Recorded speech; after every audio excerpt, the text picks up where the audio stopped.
انسان کو جب بھی پچھتانا پڑا ہے تو ہمیشہ جذبات میں کیے گئے فیصلوں پر پچھتانا پڑا ہے۔ کبھی جذبات اور غصے کی حالت میں کوئی فیصلہ نہ کرو۔ جسے خالق پسند کر لے وہ پاک ہے، اسے مخلوق پسند نہ بھی کرے تو کوئی نقصان نہیں۔ دنیا میں سب سے زیادہ نفرتوں کا سامنا سچ بولنے والوں کو کرنا پڑتا ہے۔ جو معاشرہ سچ سے خود جتنا دور ہوتا ہے وہ سچ بولنے والوں سے اتنی ہی نفرت کرتا ہے۔ سچ ابھی جوتے پہن رہے ہوں گے اور جھوٹ آدھی دنیا کا چکر کاٹ چکا ہوگا۔ خدا کی مخلوق کی خدمت کرنا خدا کو خوش کرنے کا بہترین ذریعہ ہے۔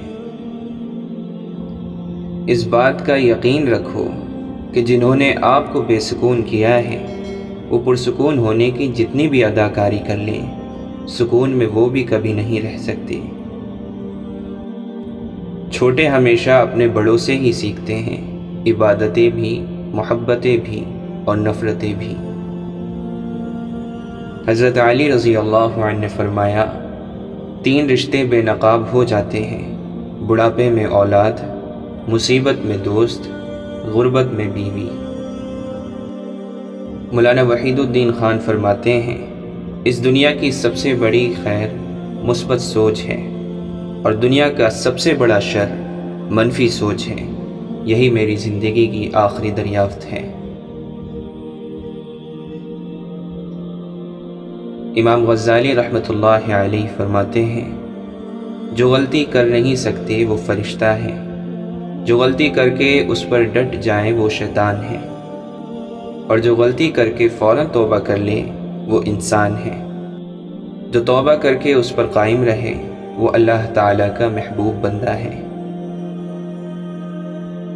شخصیت میں عاجزی نہ ہو تو معلومات میں اضافہ علم کو نہیں بلکہ تکبر کو جنم دیتا ہے۔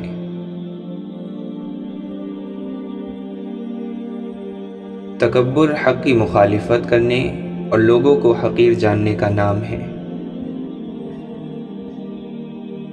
حسد ایک زہر ہے جسے انسان خود پیتا ہے اور امید دوسروں کے مرنے کی کرتا ہے۔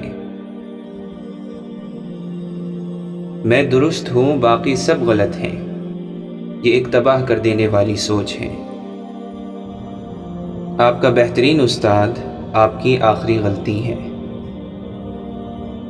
معاشرے میں تبدیلی تبھی ممکن ہے جب ہر شخص اپنی اصلاح میں لگ جائے۔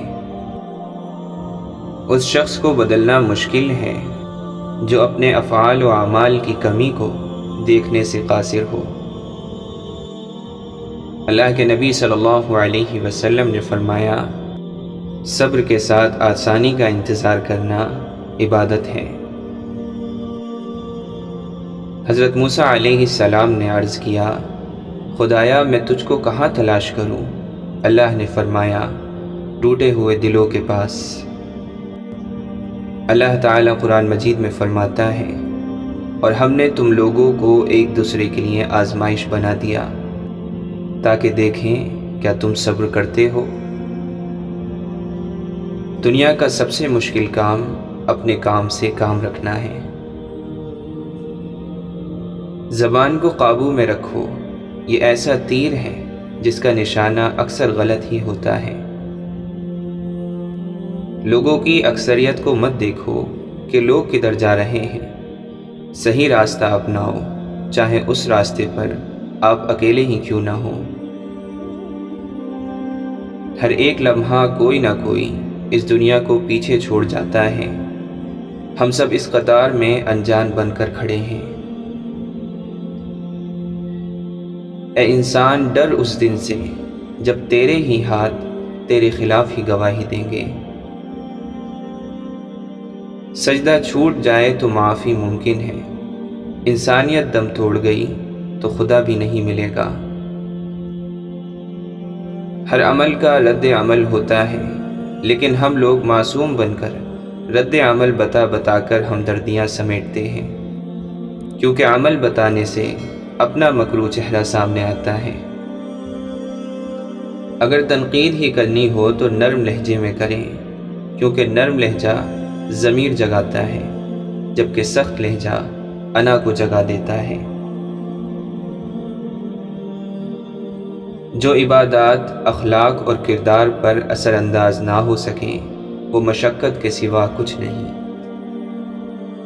حق اور سچ کے راستے میں چلنے کا ایک فائدہ یہ ہوتا ہے کہ راستے میں کہیں بھیڑ نہیں ہوتی۔ معاشرے میں چھپی اداسیاں، محرومیاں اور تلخیاں محسوس کرو۔ لوگوں کے درد سنو گے تو اپنی پریشانیاں بھول جاؤ گے۔ باہر کی لعنتیں جب مرد کو لبھانے لگتی ہیں تو وہ گھر کی نعمتوں کو ٹھکرانے لگتا ہے۔ دو جگہوں پر خاموش رہنا افضل ہے، جب تمہارے پاس بہترین الفاظ کی کمی ہو، جہاں پر تمہارے الفاظ کی کوئی قدر و قیمت نہ ہو۔ 3 چیزیں اپنی روزمرہ کی زندگی میں شامل کر لیں، آپ کی اور دوسروں کی زندگی خوبصورت ہو جائے گی۔ تنقید سے پہلے تحقیق، الزام سے پہلے ثبوت، اختلاف سے پہلے دلیل۔ آپ کے اندر کی کمی بتانے والا ہی صرف آپ کا سچا اور اچھا دوست ہوتا ہے۔ ہر وقت صرف آپ کی تعریفیں کرنے والا چاپلوس ہوتا ہے۔ انسان جب اپنی خواہشات اور ضروریات محدود کر لیتا ہے تو پھر اسے جھوٹ بولنے کی ضرورت ہی نہیں پیش آتی۔ ایک شخص نے سود لیا، اپنی اولاد پر لگایا اور اس کی ساری اولادیں بے سود نکلیں۔ کسی کا سکون چھین لینے کا کفارہ عبادت کر کے ادا نہیں کیا جا سکتا۔ کچھ لوگوں کو اونچائی پر پہنچنے کی اتنی جلدی ہوتی ہے کہ وہ چھوٹے لوگوں کے ہاتھ پکڑنے کی بجائے بڑے لوگوں کے پیر پکڑنا پسند کرتے ہیں۔ وضو کرتے ہو مگر اسراف کرتے ہو، تہجد پڑھتے ہو مگر بھائی سے بول چال نہیں رکھتے، روزہ رکھتے ہو مگر غیبت کرتے ہو، صدقہ کرتے ہو مگر احسان جتلاتے ہو۔ اپنی نیکیاں ایسی تھیلی میں جمع نہ کرو جس میں سوراخ ہو۔ اچھے اور سلجھے ہوئے لوگوں کی سنگت میں رہا کریں، کیونکہ سنار کا کچرا بھی بادام سے مہنگا ہوتا ہے۔ اخلاص جہالت کو علم سے بدل دیتا ہے اور خود غرضی بڑے سے بڑے عالم کو جاہل کر دیتی ہے۔ شمس تبریز فرماتے ہیں، میں نے بہت سی تلواریں دیکھی ہیں جو ایک کو 2 کر دیتی ہیں، مجھے عشق کی تلوار پر تعجب ہے، یہ 2 کو 1 کر دیتی ہے۔ سلطان باہو رحمۃ اللہ علیہ فرماتے ہیں، حلال کھا اور سچ بول، پھر خدا نہ ملے تو مجھ کو پوچھ۔ انسان کا کردار ایک ایسی کتاب ہے جسے ان پڑھ جاہل اور اندھے بھی بآسانی پڑھ سکتے ہیں۔ کتنا نادان ہے وہ شخص جو اپنی خوبیوں پر نازا ہو، عقل مند تو وہی ہے جو اپنے عیبوں کو دیکھتا ہے۔ زندگی میں 3 چیزیں نہایت سخت ہیں، موت کا ڈر، مرض کی شدت اور قرض کی ذلت۔ انسان کا جسم اس کا فرعون ہے۔ انسان باہر بھاگا پھرتا ہے کہ دشمن کہاں ہے، اور نفس جسم کے گھر میں نازوں میں پل رہا ہے۔ جو آدمی اللہ کی محبت میں گرفتار ہونا چاہتا ہے، حضور پاک صلی اللہ علیہ وسلم کی محبت کے بغیر، تو ایسا آدمی گمراہ ہو جائے گا۔ یہ ممکن ہے کہ تمہاری بہت ساری محنتیں ضائع ہو جائیں، لیکن یہ نہیں ہو سکتا کہ بغیر محنت کے آپ کو ملنا شروع ہو جائے۔ رحمت کیا کرتی ہے؟ نتیجے سے بچاتی ہے، ورنہ غلطی کا نتیجہ آ جائے تو کوئی بندہ بچ نہیں سکتا۔ اگر عبادت کرنے والا ہر ایک کو ناراض کرتا جا رہا ہے تو وہ کیا عبادت ہے؟